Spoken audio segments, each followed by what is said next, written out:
Today we will be discussing the Schrödinger wave equation for simple harmonic oscillator. The quantum mechanical treatment that is of simple harmonic oscillator, that is very important if you want to understand the molecular vibrations properly. So if we consider a point mass which is undergoing simple harmonic oscillation in one dimension due to attraction by force, that will be proportional to the displacement from the equilibrium position. Let us consider it as x. So here the minus sign, it is showing that the restoring force, it is working in opposite direction to the displacement. So force is directly proportional to the displacement. Or to remove this, we will be adding a force constant k. Now as we know that the potential energy that is given by integration of f, that is the force dx, the limits which we have taken, that is 0 and x. That is, you can say, the work done in stretching this spring, it increases the potential energy of the system. And if the potential energy for the equilibrium length of the spring is assumed to be 0, then the other length, it will be given by this equation. But we know that the force is equal to minus kx. So we'll be replacing this by minus kx dx. So now we'll be integrating it. K is a constant, minus minus plus, k we are taking outside, and we will be integrating x dx. So once you integrate x dx, you will be getting x square upon 2 within its limits. And when I solve, v I get as half kx square. Now this relation also we know, that is force is mass into acceleration, and acceleration is the rate of change of the displacement. So force we have already written to be equal to minus kx. So instead of force, I will be writing mass into acceleration is equal to minus kx.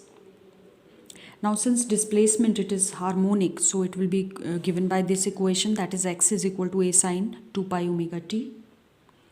And I will be double differentiating this equation, so I will get this. So from this I am having the value of acceleration. This value I will be putting here, d square x upon dt square, I will be putting this is equal to minus kx. And the value of x also we have, that is a sine 2 pi mu t, so that I will be putting here.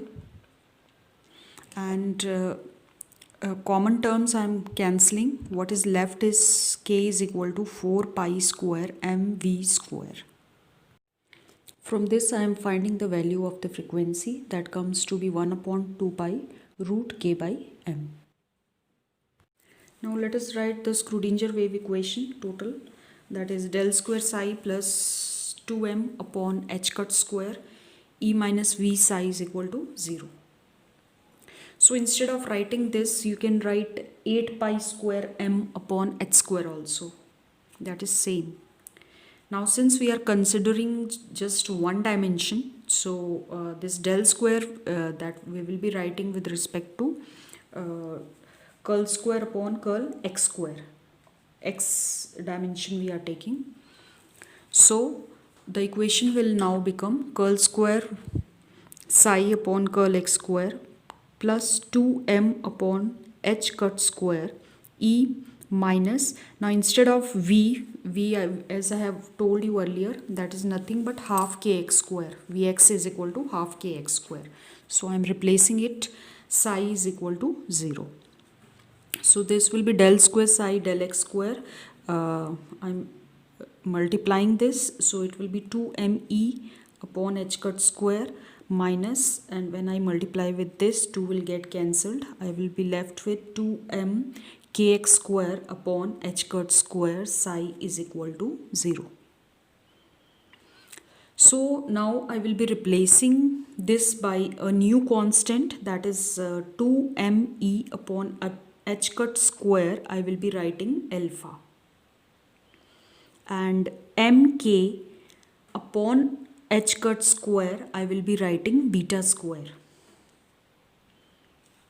So it will be beta square x square psi is equal to 0.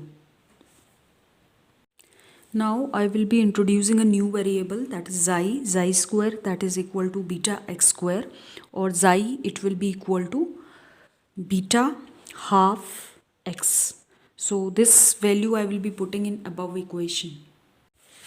So this equation, it will become del square upon del, or curl you can say, del square upon del x square psi plus alpha minus xi square beta psi is equal to 0. So I will be multiplying the previous equation by 1 by beta. So this will become del square. This is just mathematical arrangement. So you will get del square upon del bx square psi plus alpha upon beta minus xi square beta upon, into xi is equal to 0. So it will be del square upon del beta x square xi plus alpha upon beta minus xi square psi is equal to 0. So this you can replace by xi square. So it will be del square upon del xi square psi plus alpha upon beta minus xi square psi is equal to 0. This equation, it can be solved for a very large value of xi, that is when xi is many times greater than alpha upon beta. So the possible form now, it will be del square del xi square phi minus 2 xi del by del xi phi alpha minus beta minus 1 phi is equal to 0. So this is nothing but the Hermite equation. The wave function, it will be given by this equation, in which you can see this is the Hermite polynomial, and it depends on the n value, that is n can be 0, 1, 2, 3.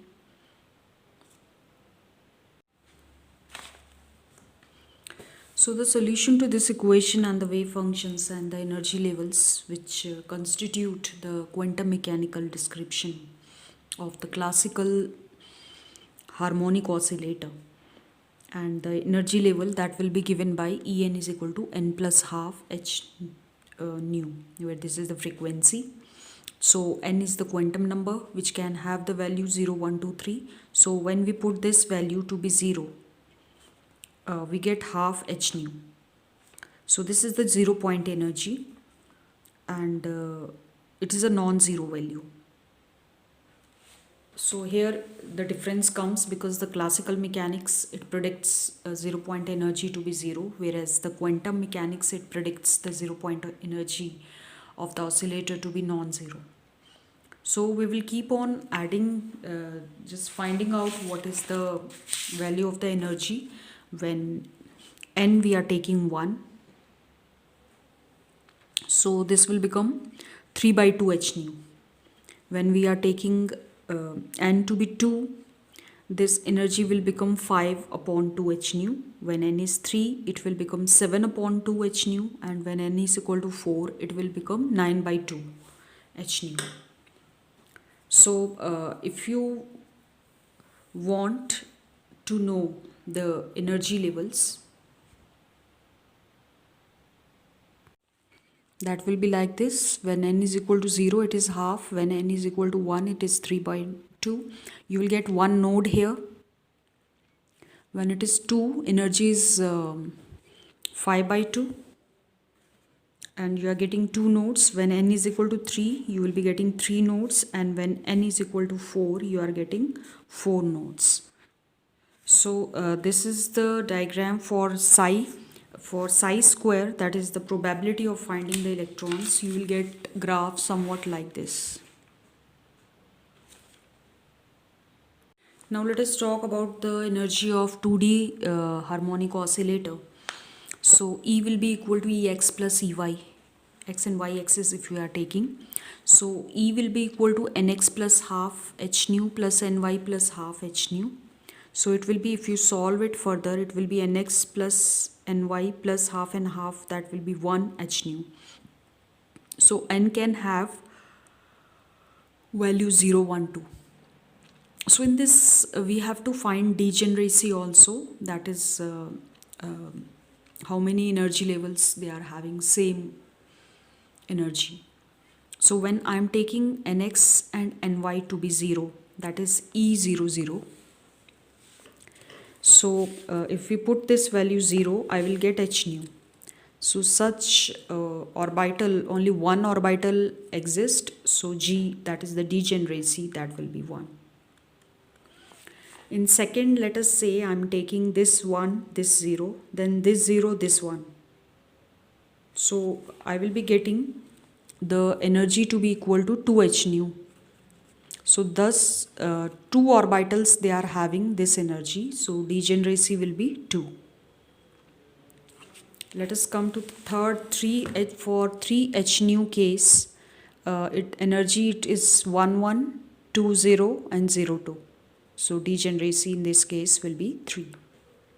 So one thing you will come to know, that common you can take to find out degeneracy, that will be E is equal to NH nu, and degeneracy that will be equal to N.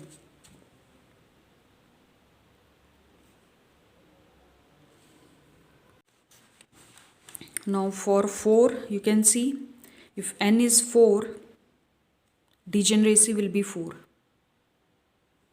So 4 orbitals are there, that is having, that is 1 2 3 0 0 3 2 1. So in that case, here degeneracy it is 4. Let us say I am giving you a 5h nu, degeneracy will be 5. So degeneracy it is depending on the n value what you are getting. Now let us say I am giving you an example that if E is given to be 9h nu, so how many degenerate orbitals will be there? That will be equal to 9. So you have to find out those 9 degenerate orbitals.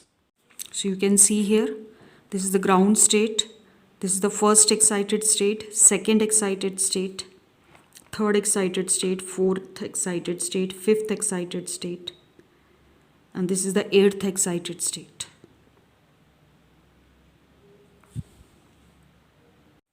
Let us solve the degeneracy for 3D harmonic oscillator. Now in 3D you will be considering all the 3 axes nx, ny and nz. So if you solve it further, you will get nx plus ny plus nz 3 upon 2 h nu. So at ground state, if you consider 3 of them to be 0, E0 that will be 3 by 2 h nu. So you have seen when you were calculating for the first 1D, you were getting it at as half h nu. In this case you are getting 3 times, that is 3 by 2 h nu. Now when you have to find out the degeneracy in this case, what we will be doing is, instead of writing this whole, I will be replacing this by an equation n plus 3 by 2 h nu.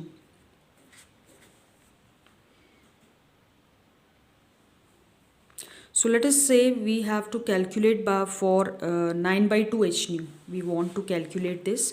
So we will write 9 by 2 h nu. So I will be solving this. So it will be 9 by 2 h nu minus 3 by 2 h nu. So you will be getting 6 by 2 h nu, that will be equal to 3 h nu. So n will be equal to 3 in this case. So you have to find the degeneracy. What you will be doing for finding degeneracy, you will be writing g is equal to n plus 1 n plus 2 upon 2. So n you got 3, 3 plus 1, 3 plus 2. 3 plus 1 you will get 4 here, and 3 plus 2 you will be getting 5 here, divided by 2. So it will be 20 divided by 2. So it means you should get, in case of 9 by 2, you should get 10 degenerate orbitals. So you can see here 9 by 2, it is showing 10 degenerate orbitals. So G is equal to 10 in this case. So by this method you can find out the degeneracy directly.